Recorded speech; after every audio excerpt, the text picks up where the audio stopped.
감사합니다. 이 시간에 하나님의 말씀을 함께 나누겠습니다. 누가복음 15장 1절로 10절의 말씀입니다. 누가복음 15장 1절로 10절의 말씀을 함께 봉독하겠습니다. 모든 세리와 죄인들이 말씀을 들으러 가까이 나아오니 바리새인과 서기관들이 수군거려 이르되 이 사람이 죄인을 영접하고 음식을 같이 먹는다 하더라. 예수께서 그들에게 이 비유로 이르시되 너희 중에 어떤 사람이 양 100마리가 있는데 그 중에 하나를 잃으면 99마리를 들에 두고 그 잃은 것을 찾아내기까지 찾아다니지 아니하겠느냐. 또 찾아낸즉 즐거워 어깨에 메고 집에 와서 그 벗과 이웃을 불러 모으고 말하되 나와 함께 즐기자. 나의 잃은 양을 찾아내어노라 하리라. 내가 너희에게 이르노니 이와 같이 죄인 한 사람이 회개하면 하늘에서는 회개할 것 없는 의인 99으로 말미암아 기뻐하는 것보다 더하리라. 어떤 여자가 10 드라크마가 있는데 하나를 잃으면 등불을 켜고 집을 쓸며 찾아내기까지 부지런히 찾지 아니하겠느냐.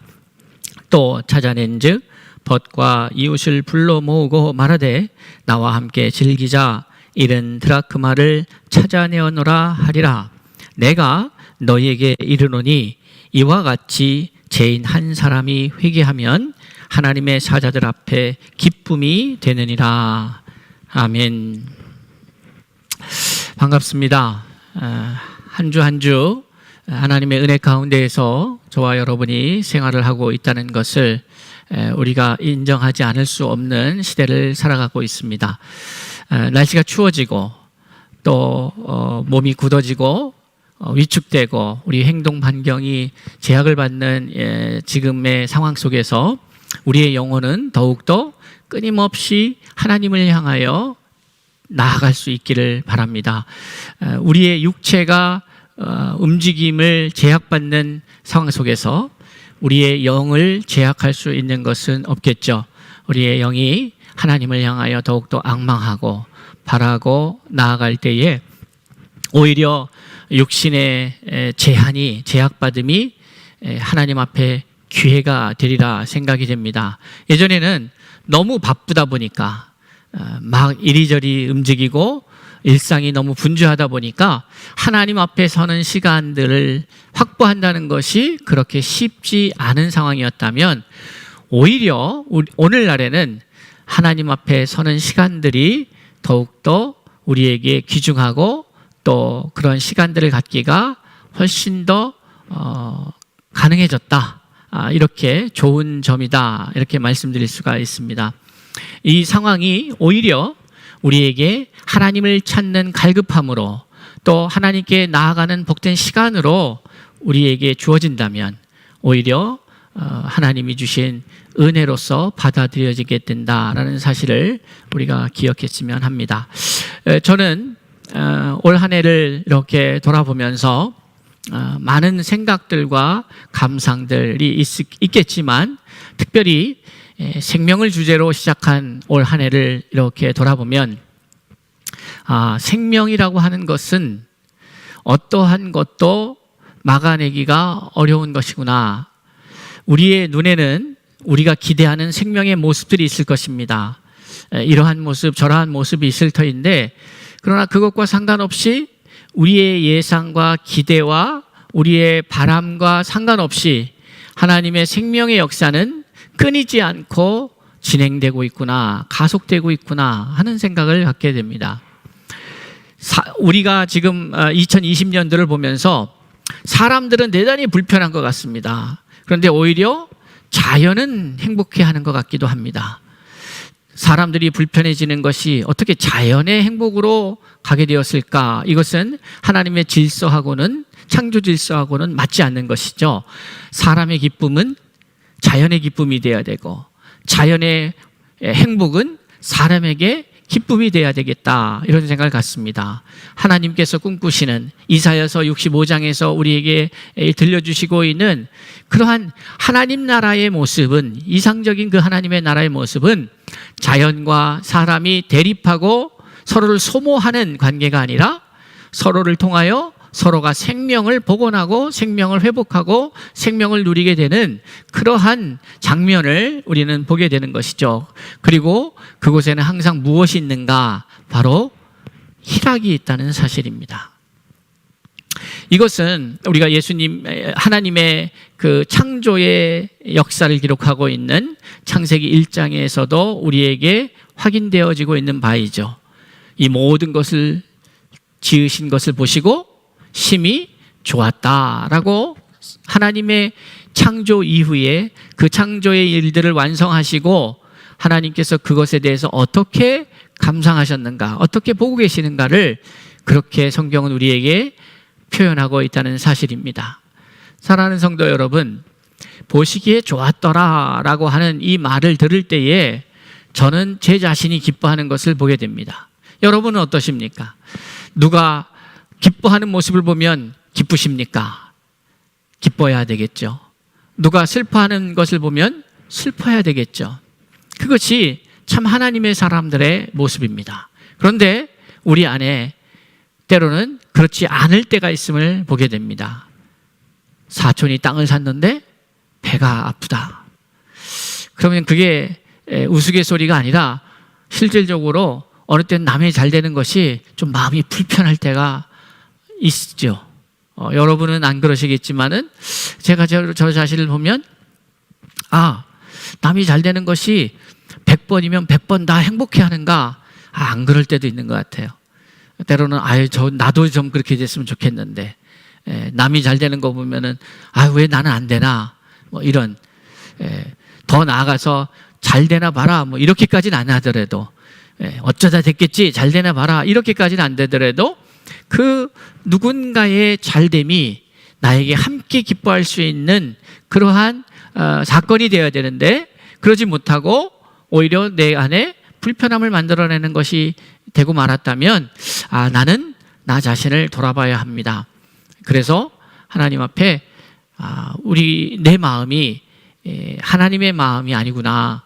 하나님은 잘 되는 것, 세상의 사람들이 살맛나게 행복하게 잘 조화롭게 살아가는 그 모습을 보시고 하나님이 내비치신 당신의 감정은 보시기에 심히 좋았다라고 하는 감정이었는데 우리의 오늘 사회 속에서 이러한 모습들이 일어나지 못하고 있다는 안타까운 현실을 접하게 되는 것이죠.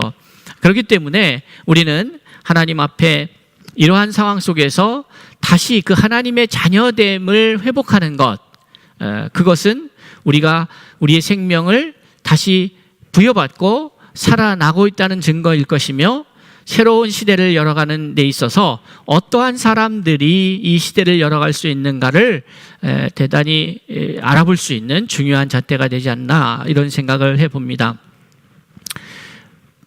기쁨이 있다는 것, 그것은 우리에게 듣는 것만으로도 행복하게 만드는 모습인 것이죠. 하나님께서 하나님의 나라를 세워가시면서 그 하나님의 나라에 대해서 설명하실 때에 바울을 통하여 우리에게 들려주시는 것이 바로 희락의 나라입니다. 복음이 들어가는 곳에 항상 기쁨이 넘치게 되어 있죠. 그리고 누가복음에서도 우리에게 들려주시는 예수 그리스도의 초림의 주님을 맞이하는 그 상황 속에서 예수 그리스도의 오심의 의미를 뭐라고 그럽니까? 큰 기쁨의 좋은 소식이다 이렇게 표현하고 있습니다. 그러니까 많은 사람들에게 예수가 기쁨이 된다라고 하는 것이죠. 그래서 여기서 이제 우리는 한번 살펴봐야 될 문제가 있는데 그러면 무엇이 나로 기쁘게 하는가의 문제이겠죠. 기쁨이라고 하는 그 자체만을 놓고 보면 참 좋은 것 같은데 무엇을 기쁘게 하는가? 남이 안 되는 걸 기쁘게 여기는가? 남이 뭔가 시도하는데 잘 안 됐을 때에 나는 기쁨을 느끼는가? 남이 어려움을 당하고 고통을 당할 때에 아니면 남의 것을 빼앗을 때에 혹은 사기를 칠 때에 거짓을 말하여서 속일 때에 나는 기쁨을 누리는 사람인가? 내가 어떤 사람인가? 무엇을 기뻐하는가를 보면 내가 어떠한 사람인가를 알 수가 있는 것이죠. 그러니까 우리가 구원을 받는다, 우리가 예수를 믿는다, 이런 의미 속에는 바로 하나님이 기뻐하시는 것을 기뻐할 수 있는 자가 되는 것이고, 하나님이 화내시는 부분에 대해서 함께 화낼 수 있어야 한다는 것이에요. 그러니까 우리가 성경의 말씀 속에서 이 오늘날의 용어로 표현하자면, 하나님이 기뻐하는 것을 내가 기뻐하고 하나님이 싫어하는 것을 내가 싫어한다는 의미는 어떻게 들려져야 됩니까? 오늘날의 용어로 쓰자면 공감 능력이죠. 하나님과 공감 능력을 가질 것인가? 하나님과 공감대를 형성할 것인가? 사람과 공감대를 형성할 것인가? 내가 사람을 기쁘게 하랴, 하나님을 기쁘게 하랴 라고 하는 의미도 내가 하나님을 공감할 수 있는 사람인가? 아니면 사람을 공감하는 사람인가의 문제이기도 합니다.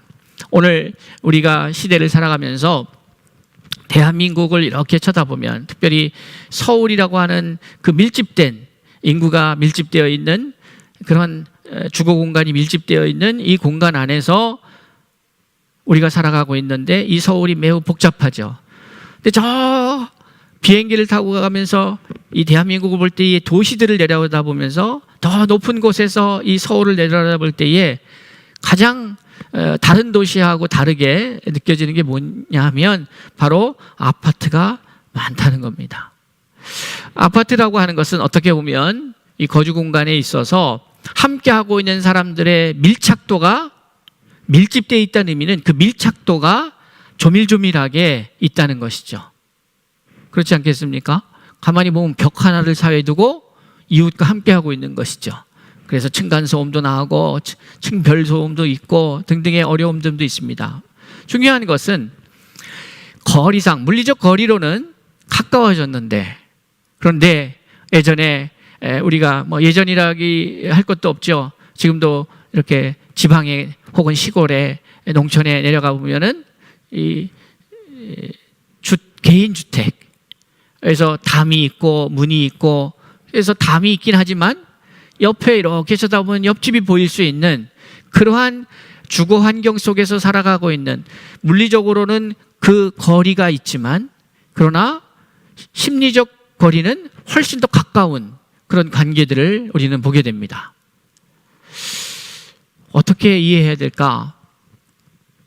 이러한 도시 생활 속에서 사람들이 빽빽하게 함께하고 있는 것 같으면서도 함께하지 않고, 공감하고 있는 것 같으면서도 공감하지 않는 이러한 시대를 우리가 살고 있습니다. 그러다 보니까 우리 자신 자체가 대단히 메말라지고 있다는 거죠. 저희 집도 앞집에 어떤 분이 최근에 이사를 왔는데 아직 얼굴을 못 뵀어요. 참 저는 그걸 보면서도 내가 가서 잘 이사 오셨습니까? 인사를 해야 되는지, 아니면 저분들이 오실 때까지 기다려야 되는지, 아니면 우연을 가장해서 한번 부딪혀야 되는지 맞추셔야 되는지 생각이 많습니다. 바로 문 앞에 1m 좀 넘는 한 2m 상간의 거리에 사는데도 불구하고 한 번도 얼굴을 못 보는 이런 상황이 발생하고 있는 것이죠. 참으로 드라이한 인생이 아닌가 싶습니다. 여러분, 저는 바라기는 저와 여러분 안에 이 드라이한 시대 속에서, 이 건조한 세상 속에서 촉촉함이 있는 그러한 인생이 될 수 있기를 바라고, 그러기 위해서는 우리의 심령이 좀 촉촉해져야 되지 않겠습니까? 물기가 있어야 될 것 같아요. 물은 생명을 만들어내는 것인데 점점점 세상이 이 물기가 사라지다 보니까 결국 세상은 점점점 냉혹한 시대가 되어가고 있지 않은가, 그런 생각을 해봅니다. 이러면서 우리가 올 한 해를 생명으로 시작해서 우리가 하나님의 나라를 꿈꾸며, 하나님의 나라를 위해서는 하나님의 사람으로서 회복이 필요하고, 그 회복된 자들이 하나님 앞에서 누림이 되고 그 누림이 넘침이 되어서 이제 세상에 흘러갈 때에 결국 오늘 우리가 경험할 수 있는 것, 그것은 바로 영원한 생명이다. 그 영원한 생명이라고 하는 것 안에 우리는 쉼이 있고 희락이 있다라고 하는 말씀을 우리가 이제 올 1년을 정리하면서 함께 나누고 있습니다. 저는 지난 시간에 우리가 감사주일로 드렸기 때문에 그 이전이죠. 2주 전에 항상 기뻐하라 라고 하는 말씀, 그 기쁨에 대한 말씀을 나눴습니다. 오늘 이 시간에 저는 천국 백성의 기쁨이라고 하는 말씀의 제목으로 함께 나누려고 합니다. 우리가 하나님의 나라의 백성이 되었고 하나님의 자녀가 되었는데, 그러면 그러한 하나님의 백성들은 어떠한 기쁨을 누리는 자들인가? 그 나라에서는 어떤 것을 기뻐하는 나라인가? 그것을 우리가 좀 알 필요가 있다 생각이 되어집니다. 오늘 본문의 말씀을 읽어드렸는데, 사실 이 본문의 말씀은 15장 전체가 세 가지 비유로 기록되어 있는 말씀입니다. 제가 시간 관계상 10절까지로 본문을 잡은 것은 시간 관계상의 문제이지, 사실은 32절까지 쭉 다 읽어봐야 하는 말씀이죠. 이 세 가지 비유의 말씀의 키워드가 여러분은 뭐라고 생각하십니까? 이 세 가지 본문의 말씀을 보면 이 이야기는 이렇게 시작이 됩니다.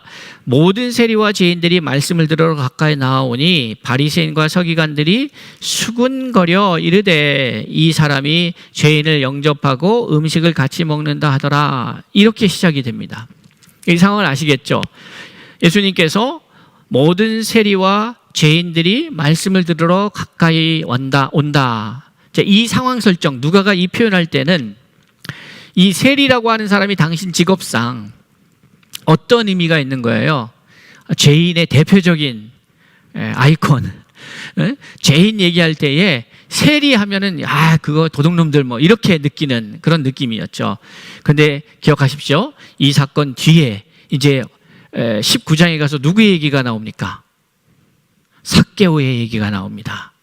그러니까 삭개오의 얘기는 어느 날 순간 갑자기 뜬금없이 툭 튀어나온 얘기가 아니라 지금 이제 이런 얘기들이 쭉 진행이 되다가 삭개오의 얘기가 나오는 거예요. 일단 그렇게 접어두시고, 그러니까 삭개오의 얘기를 들을 때에도 단순히 삭개오의 이야기만 집중해서 들을 문제는 아닌 거죠. 어쨌든 오늘 모든 세리와 죄인들이 말씀을 들으러 가까이 왔다. 자, 모든 세리와 죄인들이 말씀을 들으러 가까이 왔는데 이것에 대한 바리새인들과 서기관들의 수군거림이 있었다는 거예요. 그걸 별로 좋게 여기지 않은 것이죠. 자, 그러면 바리새인들과 서기관들은 이 똑같은 상황에 대해서 바리새인들과 서기관들은 어떤 마음이 있었습니까? 불편한 마음이 있습니다. 그런데 그 똑같은 상황 속에서 말씀을 들으러 나온 세리와 죄인들은 어떻겠어요? 무슨 말이냐면, 객관적으로 봤을 때는 바리새인들과 서기관들의 이 수군거림은 정당합니까? 안 합니까? 정당할 수 있습니다. 그러니까 죄인들을 상대로 하지 않기 때문에 당시에 죄인들과는 이렇게 말도 섞으면 안 되죠. 그런 상황이라면 역으로 우리가 뭐 그 죄인의 기준을 어떻게 정할 수 있는지는 모르겠지만 어쨌든 역으로 죄인이라고 생각하는 사람들, 자기가 생각할 때도 난 죄인이야 라고 하는 사람들, 세리 입장에서도 그래, 사람들은 나를 도둑놈이라고 생각하고 나를 죄인이라고 생각하고 이걸 인정할 수밖에 없는 그런 사회적 분위기에서 그 사람들은 어땠겠어요? 나를 만나주지도 않고, 어떤 선생님들은, 어떤 랍비들은 하나님의 말씀을 듣고 싶어도 만나주지도 없고 만날 수도 없는, 만나주지도 않는 그런 상황에서 이러한 자리를 가졌다는 것 자체만으로도 이 사람들은 어떻겠어요? 너무너무 좋았겠죠. 여러분들 잘 그런 경험이 없으신가 보죠? 생각해 보세요. 여러분들은 그런 취급을 안 받지만 내가 죄인으로, 온 사회가 나를 죄인으로 규정하고 있어요. 그래서 많은 사람들이 불어 나를 멀리하는 거예요. 내가 잘 나갈 때는 사람들이 뭐 사장님, 회장님, 뭐 교수님, 뭐 박사님, 뭐 어쩌고 저쩌고 막 하는데, 그런데 내가 망해버렸어요. 그리고 근데 그 망하는 이유가 범죄를 저질러서, 근데 나중에 보니까 그게 오해였을 수도 있고 하지만 어쨌든 사회적 인식 속에서 나를 가까이 하면 불합리하고 또 나를 가까이 하는 것은 그 사람들에게 피해가 된다고 생각할 때에 의도적으로 불어 멀리하지 않겠습니까? 그런 멀리하는 대상자가 된 사람들이 다 자신을 멀리하는 그런 사람들의 입장에서는 갈증이 있지 않겠습니까? 좀 함께하고 싶은데, 어디에서 뭔가 모임이 있다면 나도 가고 싶은데, 그런데 갈 수가 없는 거예요. 그런데 예수님이 이 사람들을 따로 모아서 지금 말씀을 나누고 있어요. 이 상황이 바리새인에게는 참 불편한 상황이었지만 세리와 이 죄인들에게는 얼마나 기쁘고 기대되는 순간이었을까요? 이러한 사회적 인식이 있음에도 불구하고 예수 앞에 자꾸 나온다고 하는 것은 기대감이 있었을 거예요.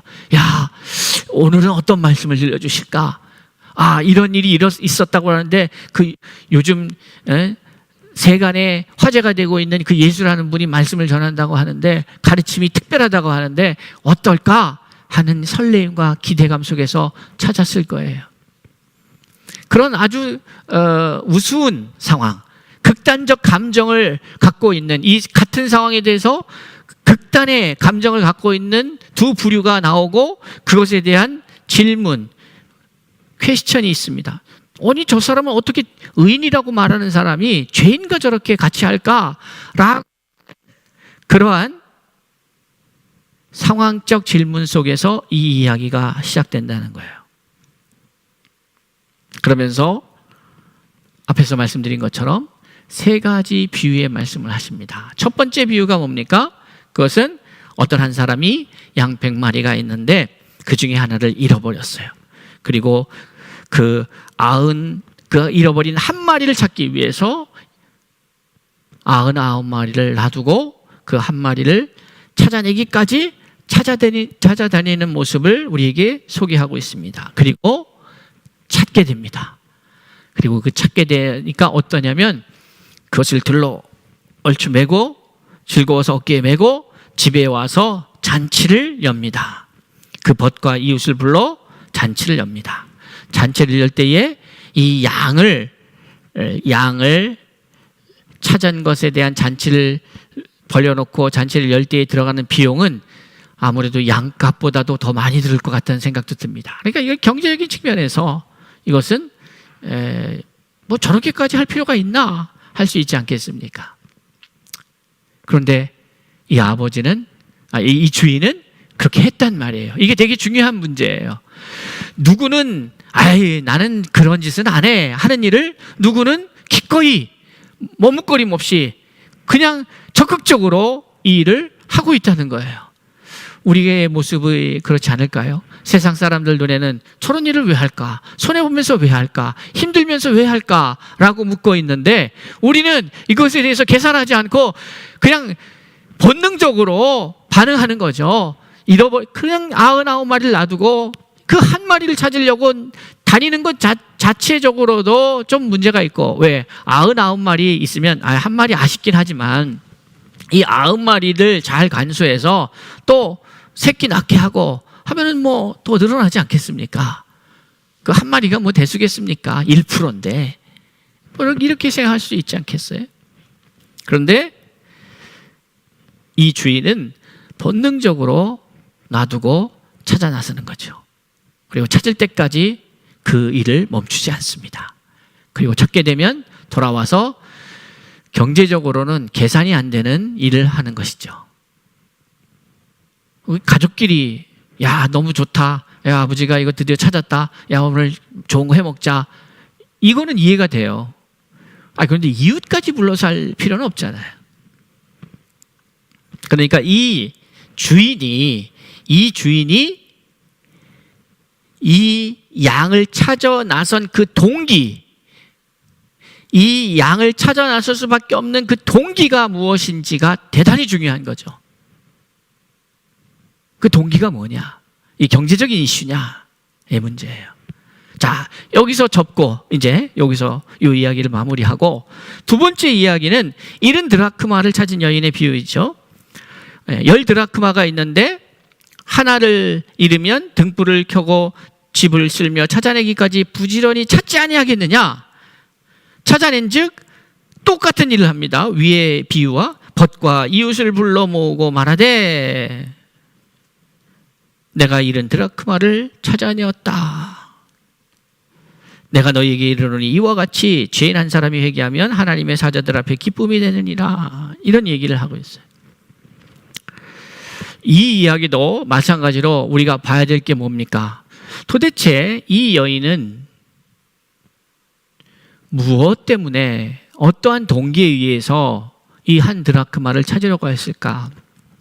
단순히 이것이 경제적 이슈인가? 라고 물어야 되겠죠. 그리고 우리가 잘 아는 이 앞에 두 사건의 이야기를요,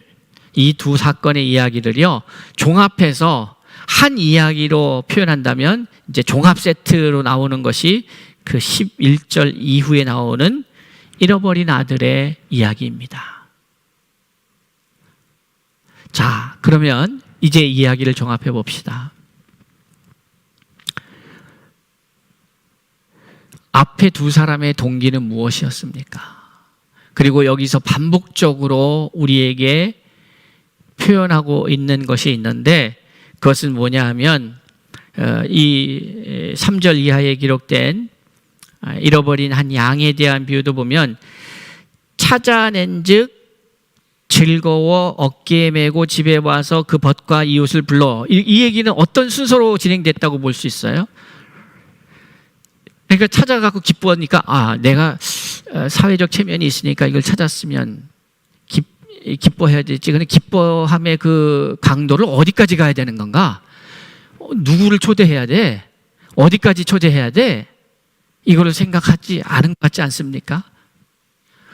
그 뒤에도 마찬가지예요. 벗과 이웃을 불러 모으고 어디까지가 내 이웃일까? 이거 경비가 어디 들까? 생각하지 않죠. 이것은 즉각적인 행동입니다.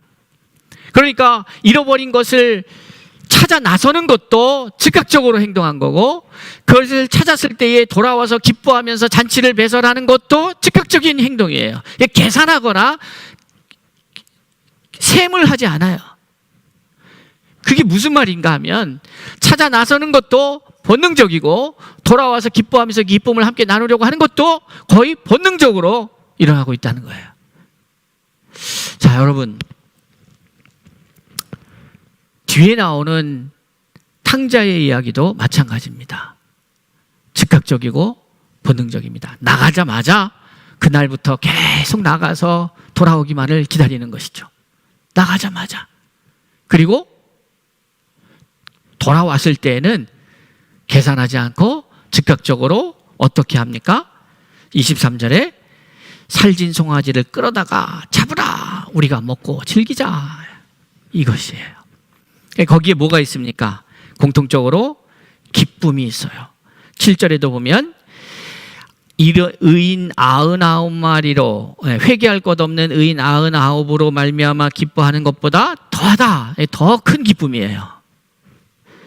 그렇죠? 10절에도 하나님의 사자들 앞에 기쁨이 되느니라 라고 말하고 있어요. 그리고 방금 읽어드린 23절에도 우리가 나같이 즐거워하자, 먹고 즐기자, 이 기쁨을 어떻게 감출 수가 없는 거예요. 자, 그러면 이 이야기를 통해서 우리가 발견할 수 있는 키워드가 뭘까? 도대체 이 이야기는 무엇을 얘기하는 걸까? 매우 중요한 두 가지 관점에서의 키워드가 존재합니다. 하나는 뭐냐면 기쁨이라는 거예요.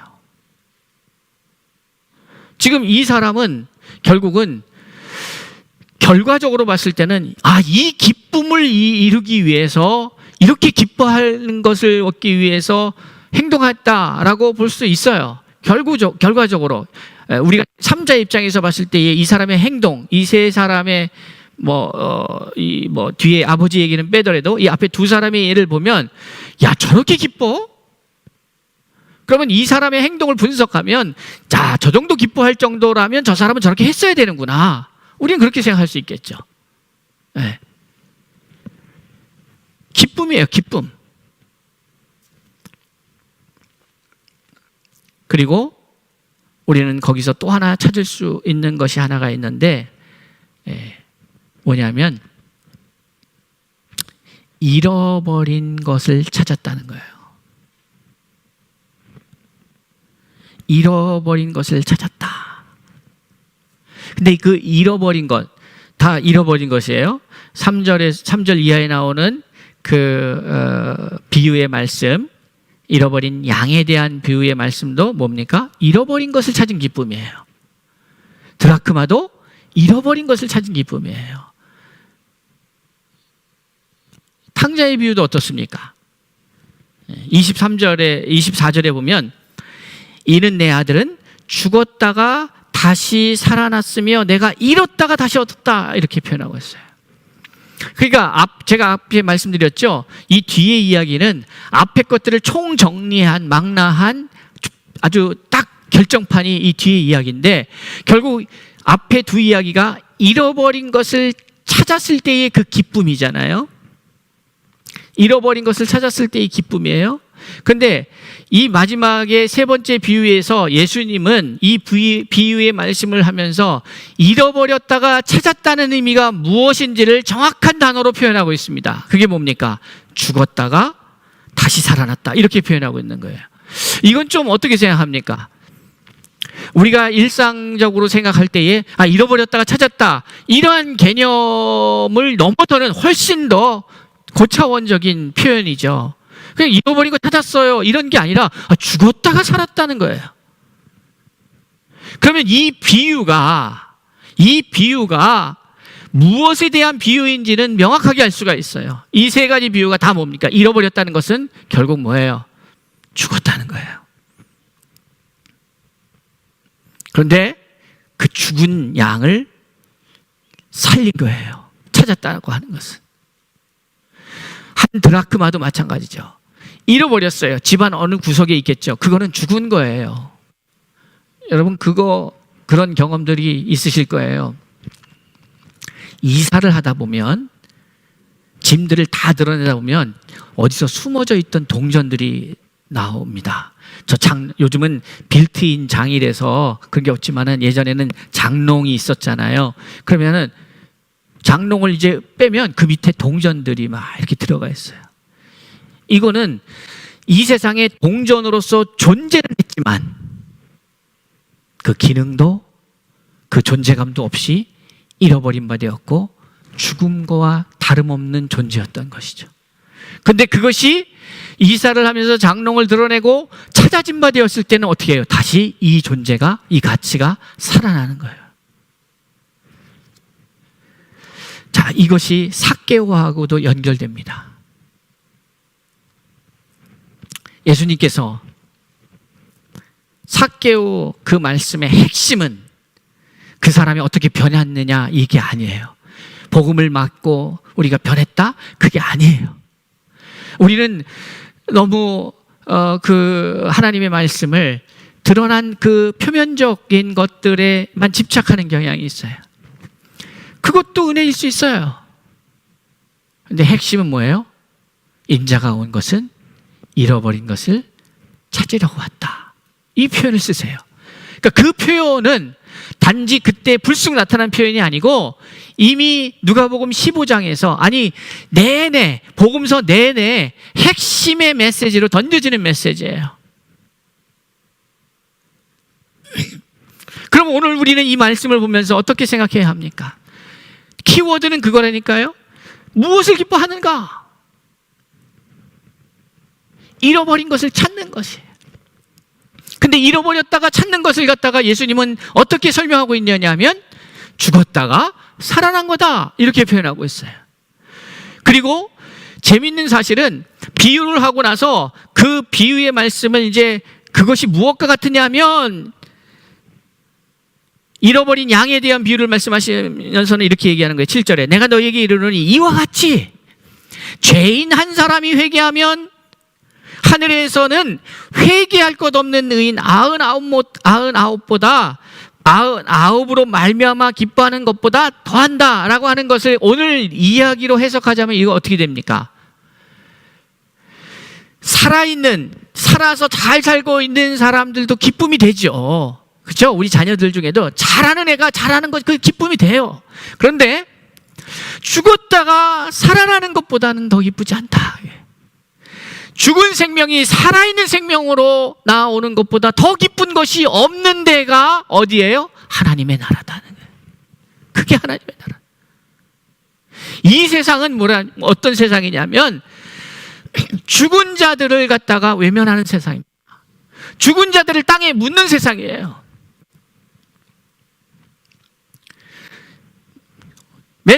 꽤 오래전에 보면은 그 TV 그 개그 프로 중에 박성광 씨가 하던 건가요? 이 세상은 그 1등만 기억하는 세상이라고. 그 아주 우스갯소리 같지만 이 세상은 그런 세상이에요. 그런데 주님은 죽었어요. 그런데 잃어버림 받은 것이었어요. 그것을 살려내기 위해서 즉각적으로 행동하십니다. 계산하지 않으셨어요. 잃어버렸을 때에 계산하면서 이게 나에게 도움이 될까 안 될까, 내게 얼마나 유익이 있을까 없을까, 경제적으로 타당한가, 계산하지 않습니다. 즉각적으로 그걸 찾아 나서는 거예요. 그게 생명의 역사예요. 세상에는 없는, 그러나 우리 복음에게는 있는. 두 번째 얘기도 똑같습니다. 10절에 내가 너희에게 이르노니 이와 같이 죄인 한 사람이 회개하면 하나님의 사자들 앞에 기쁨이 된다. 하나님의 나라의 기쁨, 천국 백성의 기쁨은 그러면 뭐가 됩니까? 죽은 자가 살아나는 것, 생명의 역사다 이 말이에요. 우리가 기뻐해야 될 것은 생명에 대한 기쁨이라는 거예요. 이것은 창세기 앞에 서두에서 제가 말씀드린 것처럼 창세기 1장에 나타나는 하나님이 이 땅을 창조하시고 그 강한 생명력을 바라보시면서 표현하신 표현, 모든 것을 보시고 심히 좋았다라고 하는 것과 연결되는 거죠. 생명을 기뻐하시는 거예요.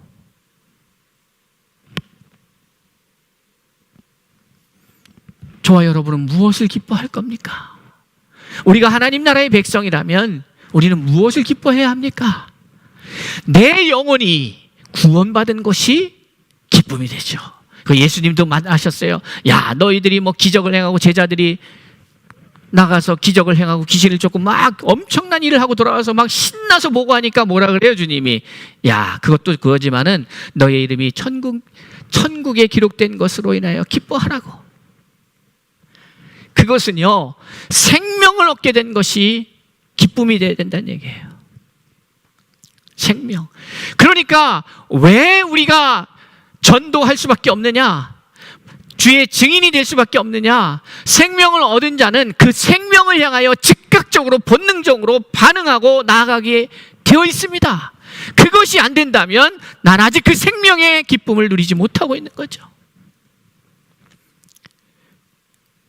이 사역이 계산이 되는 사역이냐 안 됐냐의 문제가 아니라 이 일을 통하여 생명을 구원할 수 있느냐, 생명을 이루어갈 수 있느냐의 문제가 우리의 생각에 초점이 돼야 된다는 거예요. 그리고 사실은 어떻게 보면 그것은 생각이 아니라 즉각적으로 반응하는 거예요. 사랑하는 성도 여러분, 무엇을 기뻐하십니까? 무엇을 기뻐하십니까? 우리는 기쁨이 아웃 바깥에서 인 이렇게 생각을 해요. 그러니까 뭔가 상황과 환경에 의해서 내가 기뻐하는 걸 생각해요. 그렇지 않아요. 진정한 기쁨은 내 안에서 나가는 거예요. 간단한 얘기로는 진짜 하나님 천국 백성들은요, 하나님 이렇게 해줘서 감사해요, 이렇게 감사해요. 그거는 하나님을 안 믿는 사람들도 다 그렇게 합니다. 아, 우리 애가 잘 돼서 감사해요. 아, 내 장사가 잘 돼서 감사해요. 하나님, 내가 승진을 해서 감사해요. 건강해서 감사해요. 아, 뭐 다 해요. 네, 하나님의 사람의 모습은 어떠해야 하느냐 하면 여러분이 세상에 감사가 돼야 돼요. 여러분의 존재가 생명이 돼야 되고 여러분의 존재가 세상에 감사가 돼야 된다 이 말이에요.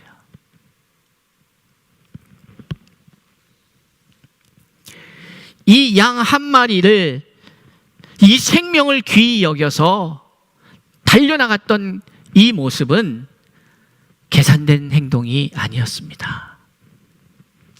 사랑하는 성도 여러분, 하나님은 지금도 이 잃어버린 자를 찾아 일하고 계시는 거예요. 그렇다면 우리가 가장 심혈을 기울여서 우리의 모든 에너지와 역량과 시간과 물질과 다 들여서 가장 많이 투자해야 될 게 어디예요? 그 영혼을 찾는 일이죠. 그게 전도죠. 이것은 계산하는 게 아니에요. 우리가 훈련을 받았으니까 이렇게 해야 된다. 예수 믿는 사람이 이러니까 이래야 된다. 그래서 숙제하듯이 하는 게 아니라, 이것은 내가 구원받은 하나님의 백성이 되었다면 본능적으로 그 천국의 기쁨을 나의 기쁨으로 누리게 되는 것이다, 이 말이에요. 노력하는 거 아니에요.